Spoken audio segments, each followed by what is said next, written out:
যে নবী করিম সাল্লাল্লাহু আলাইহি সাল্লাম বলেছেন মানুষের মৃত্যুর পর বারজাখী জীবনে, বারজাখী জীবন মানে হলো মৃত্যুর পর কবরস্থ হলে কবরে বা মানুষের ধ্বংসাবশেষ যেখানে যে অবস্থায় থাকে সেটার সেই জীবনটাকে বলা হয় হলো বারজাখী জীবন। বারজাখী জীবনে আল্লাহ রাব্বুল আলামিন মানুষকে জান্নাতি হলো জান্নাতের নেয়ামত আর জাহান্নামী হলো জাহান্নামের শাস্তি তাকে ভোগ করান, এবং সেটা অলৌকিকভাবে হয়, অদৃশ্যের বিষয়, আমরা সেটা অনুভব করতে পারি না। একজন মানুষ আগুনে পড়ে ছাই হয়ে গেছে, তার ধ্বংসাবশেষ ছাইয়ের সাথে মিশে গেছে, ওই অবস্থায় আল্লাহ রাব্বুল আলামিন তাকে জান্নাতি হলে জান্নাতের নেয়ামত ভোগ করাবেন, আমরা যেটা টের পাবো না, মাটির সাথে মিশে গেছে, ওই অবস্থায় আল্লাহ তাআলা জান্নাতি হলে জান্নাতের নেয়ামত ভোগ করাবেন, জাহান্নামী হলে জাহান্নামের নেয়ামত তাকে ভোগ করতে বাধ্য করবেন, কারণ সে বারজাখী জীবনে আছে। আল্লাহ বলেছেন ওয়ামিন ওয়ারাইহিম বারযাখুন ইলা ইয়াউমি ইউবআসুন, মানুষের মৃত্যুর পর কিয়ামতের আগ পর্যন্ত যে জীবন থাকে এই জীবন বা এই পিরিয়ডটাকে বলা হয় বারজাখী জীবন।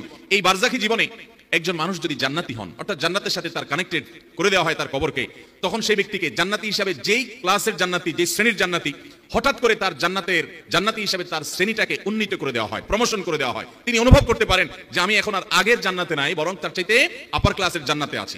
তখন সেই ব্যক্তি জিজ্ঞাসা করেন, হাদিসটি ইবনে মাজাহ বর্ণিত হয়েছে, সেই ব্যক্তি জিজ্ঞাসা করেন ফেরেশতাদেরকে, কোত্থেকে এটা হলো, কোত্থেকে এটা হলো? আন্না হাদা, এই যে আমি আগে যে নেয়ামত ভোগ করছিলাম এখন আমাকে আপার ক্লাসের জান্নাতি করা হলো, আমার নেয়ামতের ধরন উন্নীত হয়েছে, আমি বুঝতে পারছি, কিন্তু আমি তো মৃত্যুবরণ করেছি, আমার তো আর আমল করে জান্নাতের নেয়ামত বাড়ানোর বা আমার ক্লাসকে উন্নীত করার ক্ষমতা তো আর নাই, মৃত্যুর সঙ্গে সঙ্গে সব তো বন্ধ হয়ে গেছে। ইযা মাতাল ইনসান ইনকাতা আনহু আমালু, হাদিসে আসছে মানুষ যখন মৃত্যুবরণ করে তার আমলের দুয়ার বন্ধ হয়ে যায়, তাহলে আমার তো আমলের দুয়ার বন্ধ হয়ে গেছে, আমি তো অলরেডি মৃত, তাহলে কিভাবে আমার কবরে, আমার বারজাখী জীবনে আমার জান্নাতটার ক্লাস উন্নীত করে প্রমোশন করে দেওয়া হলো, কোত্থেকে এটা হলো? সেই কবরবাসী অবাক হয়ে ফেরেশতাদেরকে জিজ্ঞাসা করেন, তখন ফায়কাল, তাকে বলা হয় তোমার আমল করার আর সুযোগ ছিল না এবং তোমার ক্লাস উন্নীত করারও সুযোগ ছিল না, কিন্তু একটা দরজা খোলা ছিল। কয়টা দরজা খোলা ছিল ভাই? একটা দরজা খোলা ছিল। সেটা কি? বিস্তিগফার ওয়ালাদিকা লাক, তোমার সন্তান তোমার জন্য আল্লাহর কাছে ইস্তিগফার করেছে, চোখের পানি ফেলে কায় মনোবাক্যে হৃদয় নিংড়ানো দোয়া দিয়ে রব্বে কারীমের কাছে দোয়া করেছে, ও মাবুদ, ও মালিক, আমার আব্বাজান দুনিয়া থেকে চলে গেছেন, আমার মা চলে গেছেন, আমার ভাই চলে গেছেন, স্বামী স্ত্রী চলে গেছেন, আমার অমুক আত্মীয় স্বজন চলে গেছেন, আল্লাহ আমি তার পক্ষ থেকে আপনার কাছে ক্ষমা প্রার্থনা করছি। তিনি আর নিজের জন্য দোয়া করার ক্ষমতাও রাখেন না, তিনি আর তার আমল নামাতে একটি সুবহানাল্লাহর সওয়াবও অ্যাড করার ক্ষমতা রাখেন না, তিনি 2 রাকাত নামাজ পড়ে সেই সওয়াবটা তার আমল নামায় যুক্ত করবেন সেই ক্ষমতা আর রাখেন না। ও মালিক, তার সমস্ত আমলের দুয়ার বন্ধ হয়ে গেছে, আমি তার পক্ষ থেকে আপনার কাছে দোয়া করি, আপনি তাকে মাফ করে দেন, আপনি তার প্রতি রহম করেন, আপনি তাকে ভুল ত্রুটি মাফ করে জান্নাতি হিসেবে মর্যাদা দান করেন। যখন কোনো মানুষ তার প্রিয়জনের জন্য দোয়া করে, বিশেষ করে বাবা মার জন্য এভাবে দোয়া করে, নবী করিম সাল্লাল্লাহু আলাইহি ওয়াসাল্লামের ইবনে মাজাহ বর্ণিত হাদিস বলছে যে ফেরেশতারা তখন ওই ব্যক্তিকে বলেন যে বারজাখী জীবনে তোমার যে জান্নাতের ক্লাসকে উন্নীত করা হলো, তোমার জীবিত সন্তানরা দুনিয়া থেকে তোমার জন্য যে দোয়া করছে সেই দোয়ার কারণে তোমার এই মর্যাদা বৃদ্ধি করে দেওয়া হলো। ভাইরা আমার, আমরা যদি আমাদের মৃত আত্মীয় স্বজনদের হাহাকার, তাদের ব্যাকুলতা, তাদের কষ্ট, তাদের যে দোয়া এবং আমাদের পক্ষ থেকে তাদের জন্য ইস্তেগফার, এটার যে কাঙ্গাল তারা, এটা যদি আমরা দেখতে পেতাম, আমরা বোধহয় পান, আহার, আরাম, আয়েশ সবকিছু ছেড়ে শুধু চোখের পানি ফেলতাম। কত অমানুষ সন্তান আছে যে বাবা অনেক আগে মারা গেছেন, মা অনেক আগে মারা গেছেন, ভুলে গেছে।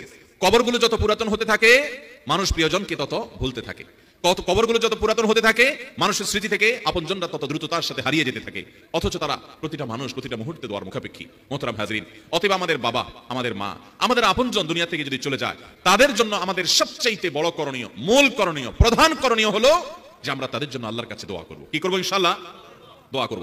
দেখুন মৃত ব্যক্তির দোয়া কত বেশি দরকার। আল্লাহ রাব্বুল আলামিন একজন মানুষের মৃত্যুর পর সর্বপ্রথম যে আমলটি আমাদের জন্য রেখেছেন তা হলো আমরা দ্রুততার সাথে তাকে গোসল দিয়ে তার জানাজার ব্যবস্থা করব। এই জানাজার নামাজের মধ্যে আমরা মুর্দার জন্য কি করি? সালাতুল জানাজা, এটা মূলত মুর্দার জন্য দোয়ার নামাজ, এটা দোয়ার আয়োজন মূলত, এটাতে রুকু সিজদা না, এটা পূর্ণাঙ্গ সালাতই না, নামাজই না, এটা মূলত পুরো আয়োজনটাই হলো মুর্দার জন্য দোয়ামূলক। আমরা দোয়া পড়ি, আল্লাহুম্মা গফির লি হাইয়িনা ওয়া মাইয়িতিনা ওয়া শাহিদিনা ওয়া গায়িবিনা ওয়া সাগীরিনা ওয়া কাবীরিনা ওয়া যাকারিনা ওয়া উনসানা, আল্লাহুম্মা মান আহইয়াইতাহু মিন্না ফাআহইহি আলাল ইসলাম ওয়া মান তাওফাইতাহু মিন্না ফাতাওফাহু আলাল ঈমান, আল্লাহুম্মা লা তাহরিমনা আজরাহু, আল্লাহুম্মা লা তাহরিমনা আজরাহু ওয়া লা তাফতিননা বা'দাহু। এই যে হাদিস, ওয়া লা তুদিল্লানা বা'দা, কোন riwayate আসছে।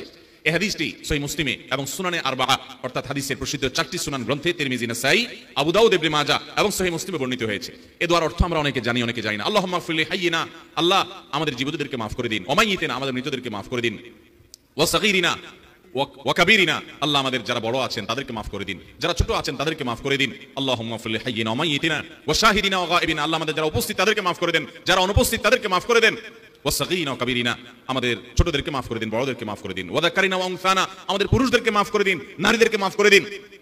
তারপর কি?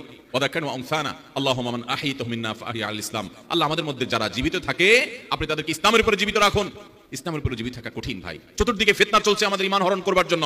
এই কঠিন সময় ঈমানের উপরে টিকে থাকা কঠিন, এজন্য দোয়া করতে হয়।